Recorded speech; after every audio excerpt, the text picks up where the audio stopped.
اور یہ صبر کا کام ہے. اس لیے شادی سے پہلے اپنے نبی کی معاشرت کے ابواب پڑھو. جس کی بھی شادی ہو، جو بھی شادی پہلے وہ پڑھو کہ اللہ کا نبی اپنے بیویوں کے ساتھ کیسا شفیق تھا. آپ اندازہ لگائیں. حضرت میمونہ رضی اللہ تعالیٰ نے سنا نا آپ کو، ان سے آپ کا جو عمرۃ القضاء جو کے لیے جو آپ تشریف لائے 6 ہجری میں، اس میں آپ نے ان سے نکاح کیا. ان کی باری میں سوئے ہوئے پیشاب کا تقاضا ہوا، اٹھ کے باہر نکلے. حضرت میمونہ کی آنکھ کھلی، دیکھا حضور غائب، تو ان کو چکر آ گیا. وہ جو سوگن پن ہو مجھے چھوڑ کے کسی اور بیوی کے پاس چلے. انہوں نے کنڈی دے دی اندر سے. تھوڑی دیر کے بعد حضور نے دستک دی کہ دروازہ کھولو. کا بالکل نہیں کھولوں. کہ کیا ہوا؟ کہ مجھے چھوڑ کے اوروں کے پاس جاتے ہیں. کہنے لگے اللہ کی بندی، مجھے تو پیشاب آیا تھا، پیشاب کرنے گیا تھا، کہ مجھے سارا پتہ ہے، مجھے سارا پتہ ہے. اللہ کی بندی، میں اللہ کا نبی ہوں، نبی خیانت نہیں کرتا. پھر ان کو ایک دم خیال یہ تو بہت صحیح، نبی تو خیانت نہیں کر سکتا. پھر انہیں دروازہ کھولا. اب دروازہ کھولتے ہی اللہ کا نبی جوتی اٹھا کے پٹائی شروع کر دیتا. تو ایسی بدتمیز، ایسی گستاخ. آپ مسکراتے ہوئے اپنی چارپائی پہ جا کے سو. تو بھائیو، اپنے اخلاق بناؤ، اپنی اولاد کو اخلاق سکھاؤ، اپنی بیٹیوں کو صبر سکھاؤ. کہ آج کے معاشرے میں، آج کا معاشرہ آنے والی بیٹیوں کو نوکری بنا کے رکھتا ہے. 99.99% کوئی ہوتا ہے ایسے اچھے ظرف والا، علی ظرف والا، جو کسی کی بیٹی کو بھی اپنی بیٹی سمجھتا ہے. ورنہ تو ہر ایک کے ہاتھ میں نیا سے نیا حربہ ہوتا ہے اور نیا سے نیا چرکا ہوتا ہے لگانے کے لیے، اور اوپر نمک ہوتا ہے چھڑکنے کے لیے. اخلاق بگڑ چکے. تو کوئی بھی گھر آباد کرنا ہو، اخلاق سیکھو، اخلاق سکھاؤ. تو یہ ان لڑکوں کے ذمہ ہے کہ ان اپنی بیویوں کو اتنی محبت دیں، ان کے ماں باپ کے ذمہ ان کو اتنی شفقت دیں. تو اپنا پھر وہ خود کام کریں، آپ چھوڑیں میں کروں. یہ آتے کہتے ہیں میری ماں کی خدمت کر، میرے باپ کی خدمت کر، میری بہنوں کی خدمت کر. اس کے ذمہ تو بھی خامد کی روٹی پکانا بھی نہیں، کپڑے دھونا بھی اس کے ذمہ نہیں. شرع حقوق کے لحاظ ایسی مرد کے ذمہ اس کے لیے دوا داروں نے پیسے دے دے. تو اللہ کے نبی اپنے کپڑے خود دھوتے تھے، اپنا آٹا خود گوندتے تھے. گھر میں آٹا گوند رہے ہیں، کپڑے دھو رہے ہیں، جھاڑو دے رہے ہیں، برتن دھو رہے ہیں. یخصف نعلہ ویفلی ثوبہ، اپنے گھر کے کام خود کر رہے ہیں. تو میرے بھائیوں، میرے عزیزوں، اپنے گھروں کو آباد کرو اچھے اخلاق کے ساتھ. حاکمیت سے نہیں. اللہ کے نبی نے عورتوں کو شیشے سے تشبیہ دی. قارورات، قواریر ہیں بھائی. رویدک یا انجشا، قواریر شیشے ہیں. شیشے کی صفت کیا ہے؟ ٹوٹ جائے نا، جڑتا نہیں ہے. اگر ہم نے اپنی بد اخلاقی سے دل توڑ دیا تو پھر کبھی وہ جڑے گا نہیں. ایک تو دل ویسے نہیں جڑتا، پھر ساتھ عورت بھی ہو جائے تو وہ دو چیزیں جمع ہو گئیں، ساری زندگی تلخ گزر جائے گی. محبت دینا سیکھو تو ساری زندگی راج کرو. حاکمانہ زندگی گزارو گے تو ساری زندگی تلخیاں چلتی رہیں گی اور نفرتیں بڑھتی رہیں گی. محبت سے جو آدمی دل جیت لیتا ہے وہ نہ تلوار سے جیتے جاتے ہیں، نہ وہ سیم و زر، دولت، زر و جواہر سے جیتے جاتے ہیں، نہ حکومت کے لالچ سے جیتے جاتے ہیں. دل وہی جیت سکتا ہے جو چپ رہنا جانتا ہو، جو سر جھکانا جانتا ہو، جو درگزر کرنا جانتا ہو، جو خاموش رہنا جانتا ہو، جو غلطیوں سے نظریں جھکانا جانتا ہو، غلطی پکڑنا نہ جانتا. یہ کیا کر دیا، یہ کیوں کر دیا، یہ کیا کیا، یہ کرنا تھا، یہ نہ کیا. یہ تقسیم کار ہے. عورت کے لیے گھر کی زندگی ہے، مرد کے لیے باہر کی زندگی. تو میرے بھائیوں، اخلاق کو بنانے کے لیے جس درجے کا ایمان چاہیے وہ ایمان ہے نہیں، جس درجے کی محنت چاہیے وہ ہے نہیں. تبلیغ میں بھی چلہ دیتے ہیں، سال دیتے ہیں، لیکن اس سے اخلاق نہیں بنتے. کچھ قربانی کا جذبہ بن جاتا ہے، کچھ تہجد گزار ہو جاتے ہیں، کچھ نمازی ہو جاتے ہیں، کچھ دعوت دینے والے بن جاتے ہیں، گشتیں کرنے والے بن جاتے ہیں، لیکن اخلاق کی بلندیوں تک پہنچنے کے لیے جس ایمان کی ضرورت ہے وہ اس سے نہیں بنتا، وہ مزید قربانی دینی پڑتی، مسلسل قربانی۔ ایک حدیث میں آتا ہے اللہ تعالیٰ نے صحیح یقین اور اچھے اخلاق بڑے تھوڑے تقسیم کی، تو جو چیز بازار میں تھوڑی اس کی تو قیمت بڑھ جاتی۔ تو اس لیے میرے بھائیوں اپنے اخلاق بناؤ، اگر اپنے گھروں کو آباد کرنا ہے اخلاق سیکھو۔ اللہ کے نبی نے اخلاق 3 چیزوں میں بتایا، توصل من قطعک، جو توڑے تم اس سے جوڑو، وتعطی من حرم،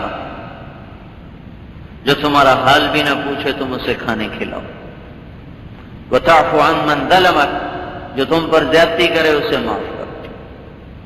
یہ 3 بنیادیں ہیں اچھے اخلاق کی، اس پر جو گھرانہ چلے گا وہ گھرانہ جنت بن جائے گا۔ اس لیے بھائی اللہ کی راہوں میں نکلو، مسلسل نکلو، بار بار نکلو، مسجدوں میں بیٹھ کر اس کے تذکرے کرو، اس کی فضا بناؤ، تب جا کر یہ معاشرت والا دین زندہ ہوگا۔ اللہ تعالی ہم کو عمل کی توفیق دے۔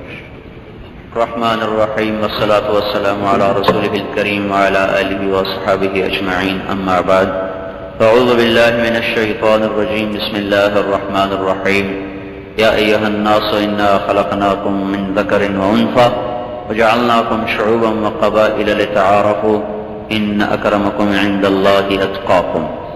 وقال النبی صلی اللہ تعالی علیہ وسلم اعظم النکاح برکۃ ایسرہ مؤونۃ، او کما قال صلی اللہ تعالی علیہ وسلم۔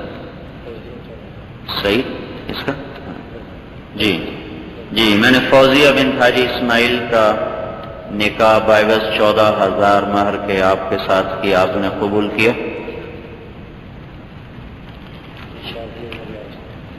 جی شازیہ بنت سراج احمد کا نکاح بعوض 14,000 نقد مہر کے آپ کے ساتھ کیا، آپ نے قبول کیا؟ اللہ تعالیٰ برکت عطا فرمائے۔ اللهم لك الحمد كما أنت أهله، فصل على محمد كما أنت أهله، وافعل بنا ما أنت أهله، إنك أهل التقوى وأهل المغفرة۔ اللهم بارك لهم فيما رزقتهم، اللهم اجمعهم على خير، اللهم اجمعهم على خير، اللهم ألف بين قلوبهم وأصلح ذات بينهم، يا الله انصرهم على عدوك وعدوهم إله الحق، آمين۔ اللهم ارزقهم ذرية طيبة صالحة إنك سميع قريب مجيب الدعوات، وصلى الله تعالى على النبي الكريم۔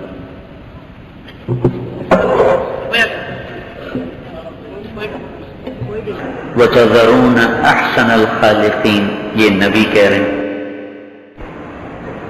اللہ خود اپنے بارے میں کہہ رہا ہے فتبارک اللہ احسن الخالقین، پھر اللہ اپنے بارے میں کہہ رہا ہے ومن احسن حکما لقوم یوقنون۔ تو احسن سب سے حسین، خالق اللہ جو سب سے احسن ہے۔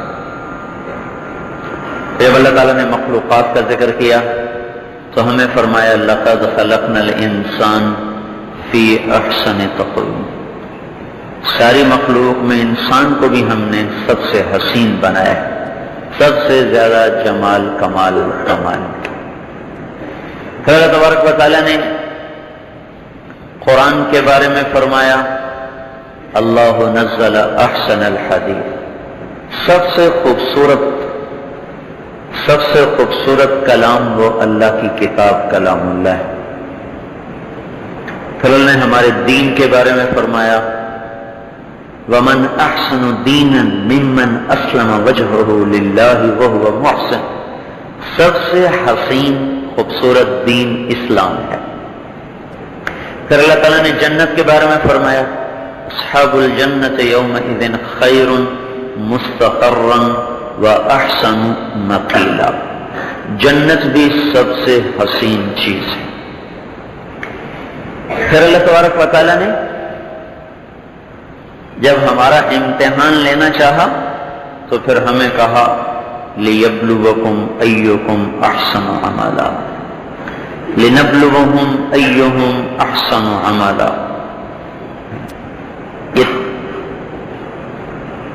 اللہ تعالیٰ ہم سے کیا مطالبہ کر رہا ہے کہ میں یہ دیکھوں گا تم میں سب سے زیادہ حسین عمل کون کر کے آتا ہے.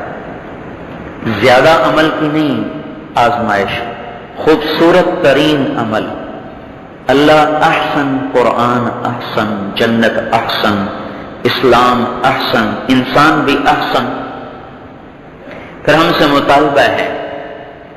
مطالبہ ہے قل عبادی یقول التی ہی احسن.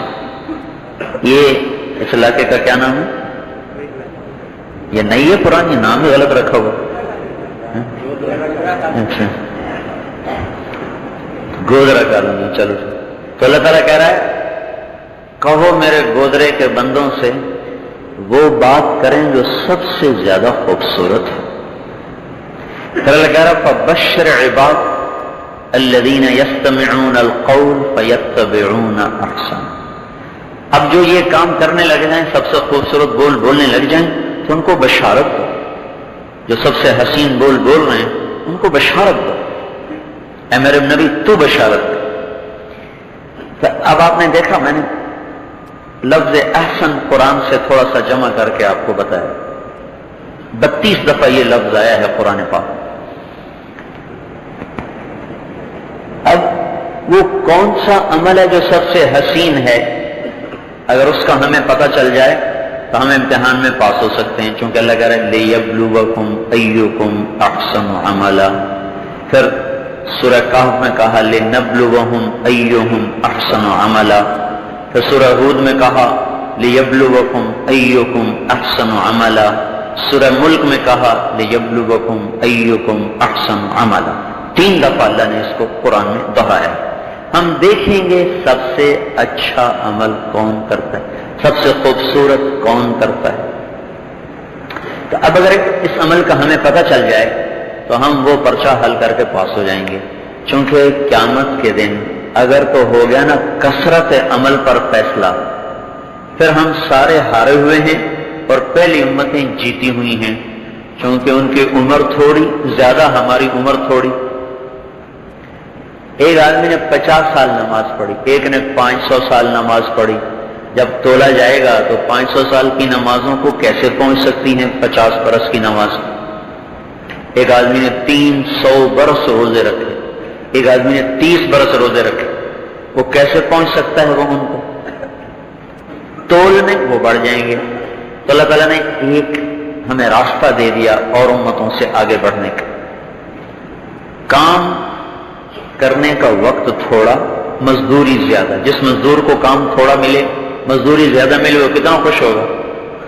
تو اللہ تعالیٰ نے ہم پر آسانی کی، ہمیں کام کرنے کا وقت تھوڑا سا دے دیا، 60-70 سال. مزدوری زیادہ کر دی، کام بڑا دے. ان کو کام بڑا نہیں دیا، ہمیں کام بڑا دے دیا. ٹائم تھوڑا کر دیا، مزدوری زیادہ کر دی. ایک تو یہ احسان ہم پر ہوا کہ عمل تھوڑا اجر زیادہ، مزدوری تھوڑی، ٹائم تھوڑا، اجر زیادہ. دوسرا ہم پر یہ احسان ہوا ہمیں آخر میں بھیجا کہ انتظار بھی تھوڑا. آپ ریلوے اسٹیشن جائیں اور گاڑی وسل دے رہی ہو تو آپ خوشی خوشی چڑھ جاتے ہیں، شکر ہے انتظار کی مصیبت سے بچ. جا کے پتہ چلے 6 گھنٹے لیٹ ہے تو آپ بیٹھے ہوئے ہیں اور ریلوے کو بھی کوس رہے، نہ پیچھے جانے کے نہ وہاں بیٹھنے کے. تو اللہ نے ہمیں سب سے آخر میں بھیج کر جنت میں جانے کے انتظار کو تھوڑا کر دیا. یہ دوسرا احسان ہوا. تیسرا احسان یہ ہوا ہمیں سب سے آخر میں بھیج کر ہمارے گناہوں پہ پردہ ڈال دیا. پہلی قوموں کے گناہ ہمیں بتائے. فرعون نے یہ کیا، حامان نے، شداد نے، نمرود نے، قوم لوط نے، قوم شعیب نے یہ کیا. ہم کیا کر رہے ہیں یہ کسی کو بھی نہیں بتائے گا. جو ہمارے پاس ہے ہی کوئی نہیں ہو تو بتائے گا کس کو؟ پردہ ڈال دیا. تو اب ہم اگر اس عمل کو تلاش کر لیں جو سب سے حسین ہے اور اس کو ہم کرنے لگ جائیں تو بس ہمارا پیپر حل، ہم کامیاب اور اوروں سے زیادہ نمبر لے جائیں گے. تو اللہ تعالیٰ نے اس کا بھی انتظام خود کر دیا، ہمیں خود بتا دیا کہ یہ ہے سب سے اچھا عمل، کر لو کامیاب ہو اور اوروں سے زیادہ اعلیٰ مقام لے جاؤ گے. تو اس کو بھی اللہ نے اسی لفظ کے ساتھ حسن، حسین، احسن. اللہ احسن، جنت احسن، انسان احسن، اسلام احسن، قرآن احسن. حسان بن ثابت کو بھی بیچ میں شامل کر لو. انہوں نے کہا ہمارے نبی کو وَأَحْسَنَ مِنْكَ لَمْ تَرَ قَطُّ عَيْنِي وَأَجْمَلَ مِنْكَ لَمْ تَلِدِ النِّسَاءُ، تیرے جیسا حسین میری آنکھ نے دیکھا نہیں، تیرے جیسے جمال والا کوئی ماں جن سکتی نہیں۔ خلقت مبرأ من كل عیب كأنك قد خلقت كما تشاء، ہر عیب سے آپ پاک پیدا ہوئے، آپ یوں پیدا ہوئے جیسے خود آپ نے اپنے آپ کو چاہا۔ یہ بیت آپ کی مدح میں اتنا اونچا ہے کہ ساری دنیا کا نعتیہ کلام اکٹھا کیا جائے، اردو، عربی، فارسی، انگریزی، ہندی، سنسکرت، سارا جہان کا نعتیہ کلام ایک پلڑ میں ہو، اور حسان بن ثابت کا یہ ایک مصرع ایک پلڑ میں ہو تو اس کا وزن سب پر حاوی ہے۔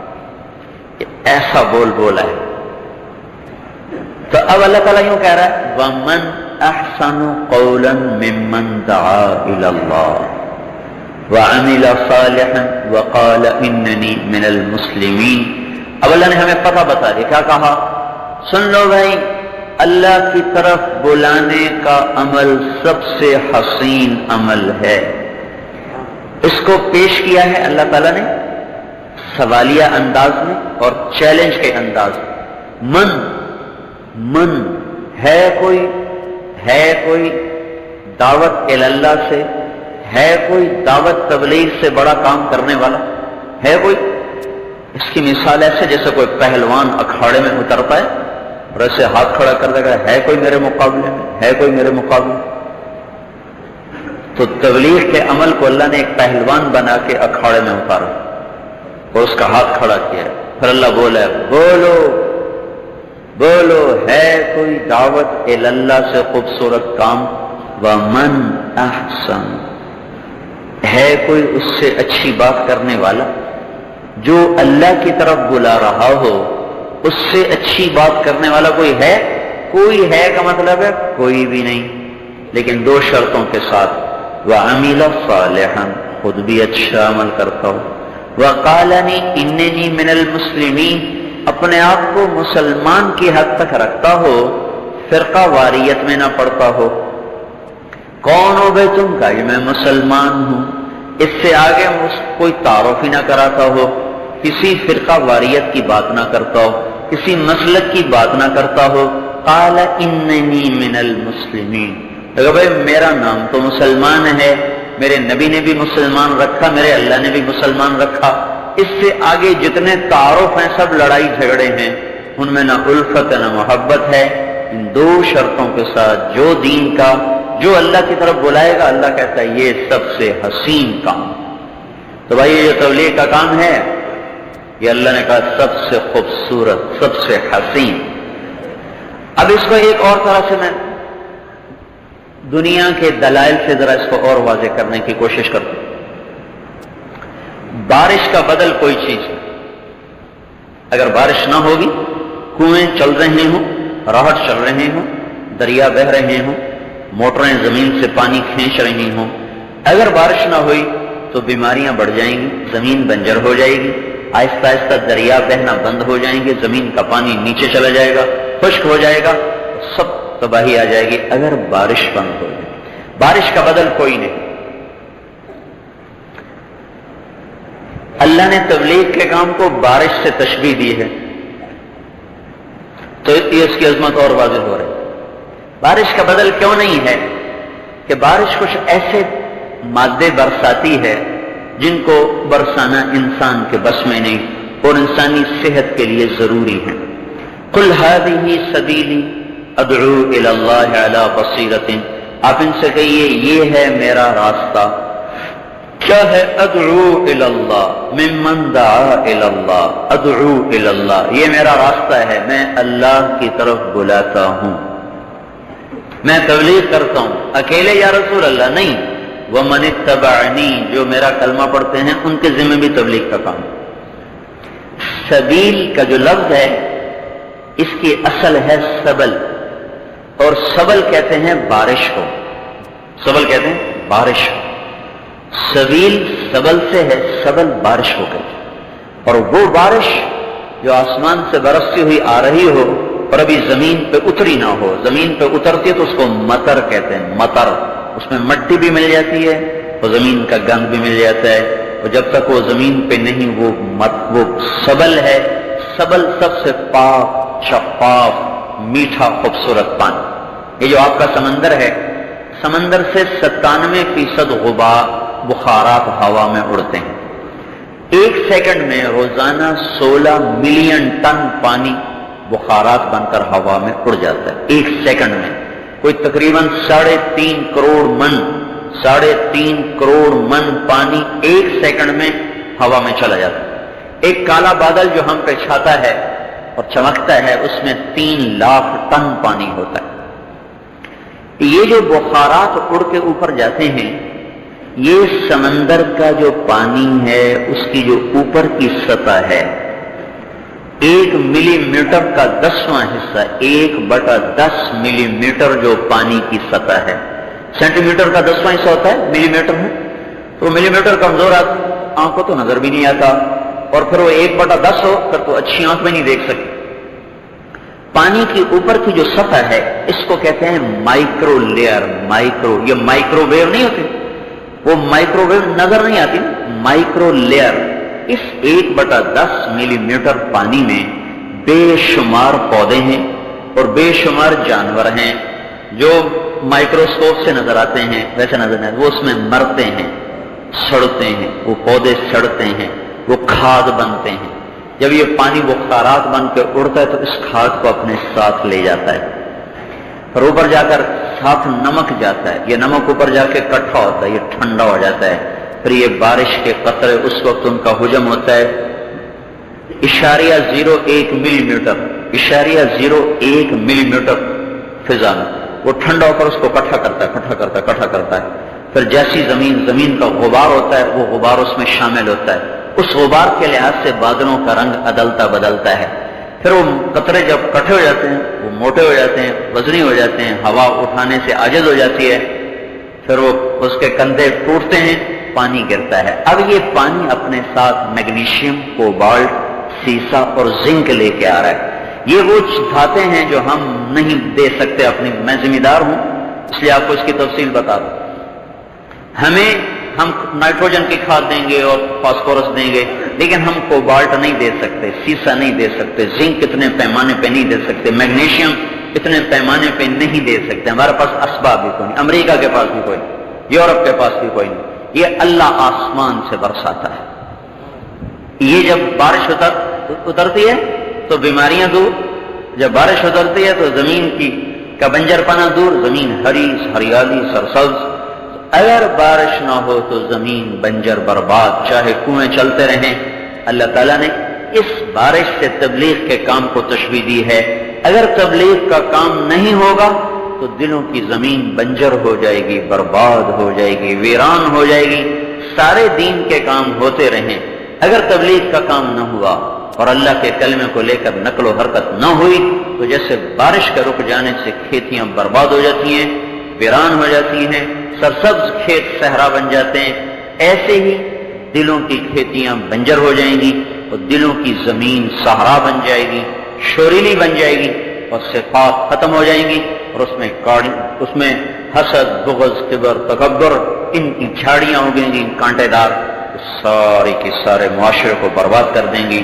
تو میرے بھائیو، اللہ تعالیٰ نے بڑا خوبصورت انداز میں ہمیں اس کام کی عظمت کی طرف متوجہ کیا ہے. جو اس کو اپنا بنا لے گا وہ پاس ہو جائے گا، پاس بڑے اونچے درجات پر جائے گا. ابو ہریرہ رضی اللہ تعالیٰ عنہ نقل کرتے ہیں مسلم شریف کی روایت میں، حضور صلی اللہ علیہ وسلم نے فرمایا ان فی الجنت حورا یقال لها العینا. جنت میں ایک لڑکی ہے جس کا نام عینا ہے. جب وہ گھر سے باہر قدم رکھتی ہے تو 70,000 خادم اس کے دائیں طرف ہوتے ہیں اور 70,000 اس کے بائیں طرف ہوتے ہیں. تو 1,40,000 خدام میں وہ چلتی ہے. اس کے جسم پہ 70 ہی جوڑے ہوتے ہیں. ہر جوڑے کا ایک رنگ آتا ہے، ایک جاتا ہے. ان جوڑوں میں اس کا پورا جسم شیشے کی طرح شفاف نظر آتا ہے. اس کے چہرے پر نظر جب پڑے گی، اگر موت مر نہ چکی ہوتی تو اس کو دیکھ کر سارے جنتی مر جاتے. اگر موت مر نہ گئی ہوتی تو اس کو کوئی دیکھ نہ سکتا، جنت میں جا کے بھی نہ دیکھ سکتے، مر جاتے. اللہ نے اس کو ایسا حسن بخشا ہے. تو وہ چلتے ہوئے پکارتی ہے این الامرون بالمعروف والناہون عن المنکر انی لکل من امر بالمعروف ونہا عن المنکر، کہاں ہیں بھلائیوں کے پھیلانے والے اور برائیوں کے مٹانے والے؟ مجھے اللہ تعالیٰ نے ہر اس کے نکاح میں دے دیا ہے جو بھلائی کو پھیلا رہا ہو، برائی کو مٹا رہا ہو۔ تو بھائیو، یہ جنت کے اعلی درجات ہیں۔ یہ قرآن پاک سے چند آیات میں نے آپ کی خدمت میں پیش کی ہیں۔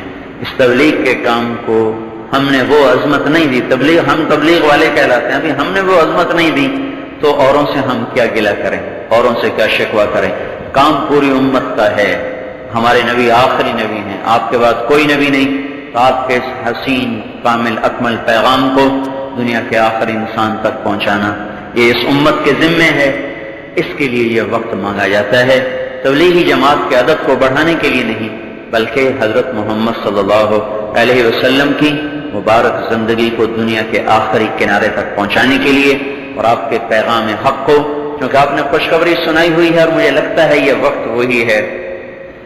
ایک دفعہ آپ سفر سے واپس آئے تو آپ کا رنگ کافی متاثر ہو چکا تھا اور کپڑے پرانے ہو گئے تھے اور پھٹ گئے تھے، تو جب آئے اپنی بیٹی حضرت فاطمہ سے ملنے تو وہ گلے لگ کے رونے لگے، تو آپ نے فرمایا ما یبکی کی یا فاطمہ، بیٹی تو کیوں رو رہی؟ تو نے عرض کی یا رسول اللہ قد شہب لونک وخلو لقد ثیابک، آپ کا رنگ پیلا پڑ گیا، آپ کے کپڑے پرانے ہو گئے، آپ کا کیا حال ہوگا؟